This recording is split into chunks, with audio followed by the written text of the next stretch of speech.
கும்பிடுறேங்கய்யா. யாருமா நீ? என்ன வேணும்? அச்சச்சோ, என்னங்கய்யா பொசுக்குன்னு இப்படி கேட்டுட்டிய? நான் யாருன்னு தெரியலையா? நான் தாங்கய்யா துளசி.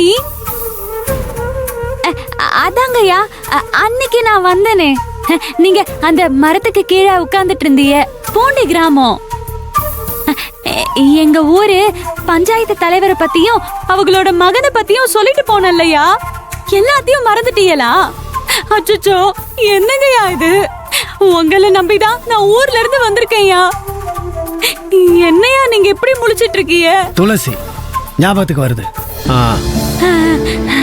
சாரிமா, ஒரு நாளைக்கு 10-20 கிளைண்ட பாக்குறேன் இல்லையா, அதனாலதான் சட்டுன்னு ஞாபகத்துக்கு வரல.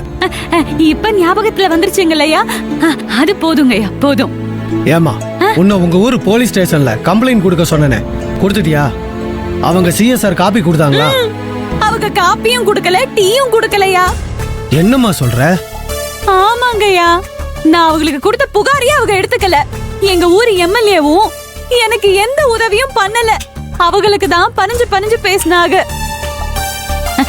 ஐயா, நான் இப்போ அவங்க சொல்றத செய்யலனா எங்க 2 ஏக்கர் நிலத்தையும் எங்க வீட்டையும் எங்களை கேட்காமலேயே அவங்க பேர்ல அவங்க மாத்தி பாக்கலாம். ஐயா, ரொம்ப மிரட்டுறாங்கய்யா. எனக்கு ரொம்ப பயமா இருக்கு. அதான் யாத்தா இருக்குல்ல, உங்களை பார்த்து விவரத்தெல்லாம் சொல்லிட்டு வர சொல்லுச்சு. ஐயா, இப்ப என்னங்கய்யா பண்றது?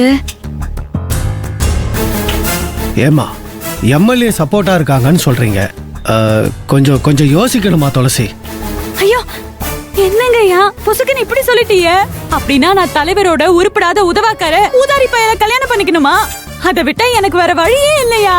ஏன் இல்லம்மா, ஒரே ஒரு வழி இருக்கு.